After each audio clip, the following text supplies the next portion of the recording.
All right, everyone. Thanks for joining us here today. We're going to talk with Paul Hogendorn. He's going to talk a little bit about retirement and how to think about and plan ahead towards your retirement and kind of what the process that Paul kind of plays in that process. So, Paul, why don't you go ahead, give a little introduction to yourself as well. All right, you bet. Yeah, Paul Hogendorn, 2006 grad of Dordt College, business with an emphasis in finance. So I've been in the industry, it makes about 14 years now that I've been in it since graduating from Dordt. So I've been interested in the career field for quite a while. Always had kind of a knack for doing finances and numbers and just really like the personal relationship end too of what I do. So a couple of designations that I've gotten along the way. One is CFP, Certified Financial Planner designation. That looks at just broadly what can you do to better make use of your finances. The other one I got is the RICP, which is the Retirement Income Certified Professional. So that focuses specifically on how do we create income streams in retirement. So income streams other than you working for the money, basically is what that comes down to. Excellent. Excellent. So you started off, you kind of talked a little bit about retirement. When you kind of label that term, how would you define retirement when you're dealing with your clients? Yeah, I had to even look up the definition of retirement, Tim, just to make sure I wasn't so far off base. And the definition was it's when you cease working, which I just thought was fascinating. I guess I've always looked at retirement a little differently. I don't necessarily believe in the concept of retirement where you just cease working. I'm of the mindset that man was made to work and to do things. So I don't know that I'm 100% on board with that definition. Actually, I know I'm not 100% on board with that definition. When I talk in terms of retirement, especially with my clients, it's more in terms of how do we get to a point of financial independence.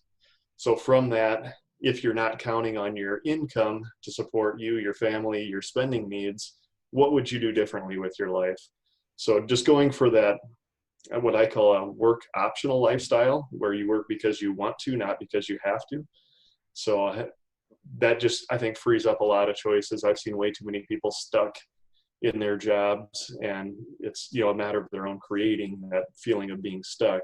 So there's also a way out of it. And I believe just being prudent with your finances opens up a whole new world of opportunities for service, for giving, for whatever that means. So that's the way I would define retirement, as working because you want to, not because you have to. And I believe people are able to achieve that at a much earlier age than 65 or whatever the standard advice for when you should retire is. Definitely. So as you meet with clients, obviously you listed a lot of different things that you can do in that retirement time. How do you have a conversation with them that starts to help them understand where they want to be in retirement and kind of how they have to get there? Yeah, I think everybody has their own definition of what that looks like. I kind of gave mine. Everybody's a little different, so you want to use their definition of really what are they working towards. So I work with clients who say, I want to be able to stop working by age 40, that I'll have enough saved up and I can do whatever I want at age 40. And I have the other ones that say, you know what, I fully intend to keep working every day that I'm alive and have an income stream from my employment. That's a different kind of conversation. So I think just framing around what are their ideal outcomes and now working your way backwards to how do we get there from here. I would probably assume that most of your clients are not students coming right out of college. But if they were, they should be. I agree. If you were sitting down with college students, and you're kind of doing that with this interview here, what are some steps that they should start taking right away, walking out of college, right away in their employment, to kind of give them those options for, like you said, the financial independence, the opportunity to choose what they want to do when they get to a certain age? Yeah, I think it's coming out with the realization that you're starting over, you're starting with a clean slate when you're coming out of college. It's never going to get any easier to form some of those habits that we all know we should be doing, eating healthy, exercising, saving, all of that.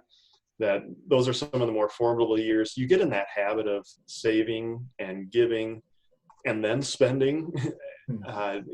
So you get in those habits early. I think that could do a lot for setting the pattern for the rest of your life.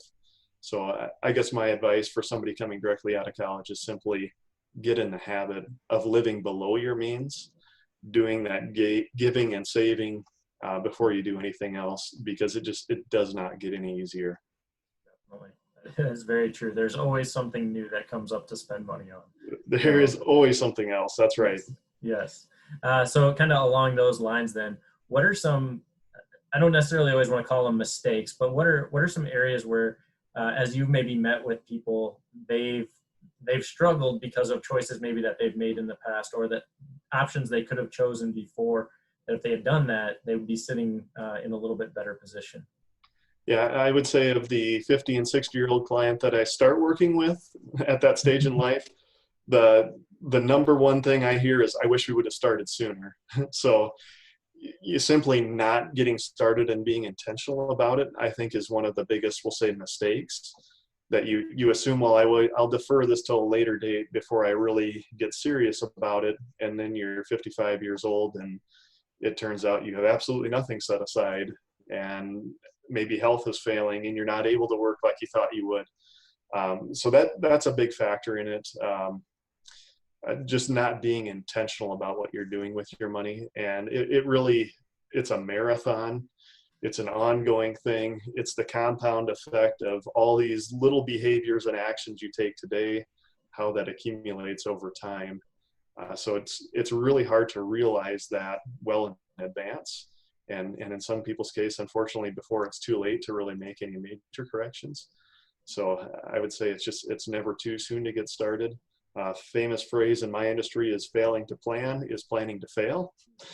So just not setting any sort of goals or targets and just kind of living life going through the motions. I think you're going to get sucked into a lot of just negative financial behavior and regrets down the road. You putting that quote out there always makes me happy, because that's a quote I start off with in this course. So the students have seen that quote from the beginning. So it's always good to hear it from the professionals. It's real. Well. So obviously you've been in this. You probably have the certain terms and jargon that you're used to using each and every day, that to people that aren't thinking about retirement just don't know about. What are some of those key terms? What are some of those concepts that are really important for people to understand, even if they're not going to do their own retirement planning, but just to know when they come in to talk to you, so that they understand the words that you're saying? Yeah, it really is an industry with its own jargon to it. So I would say if you find yourself speaking with a financial advisor and they're using a lot of terms you don't understand, to simply say, I don't understand. Can you put it into terms that I do?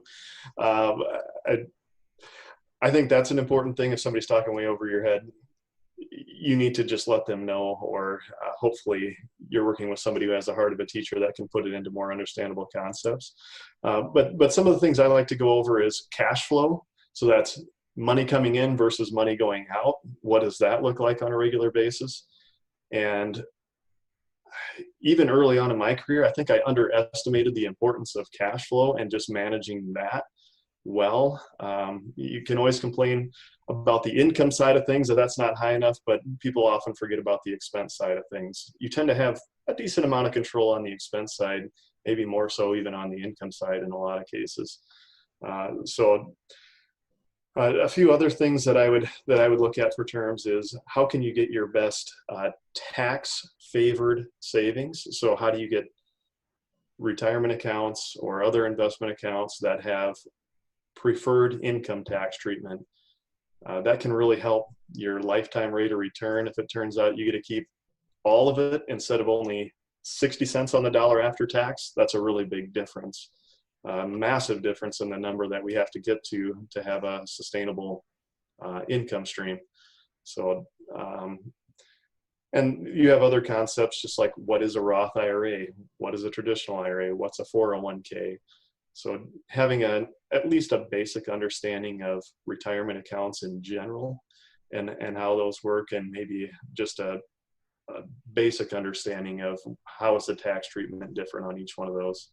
And then you have a whole bunch of different investing concepts, which we won't get into here, but yeah, that would maybe be for another video.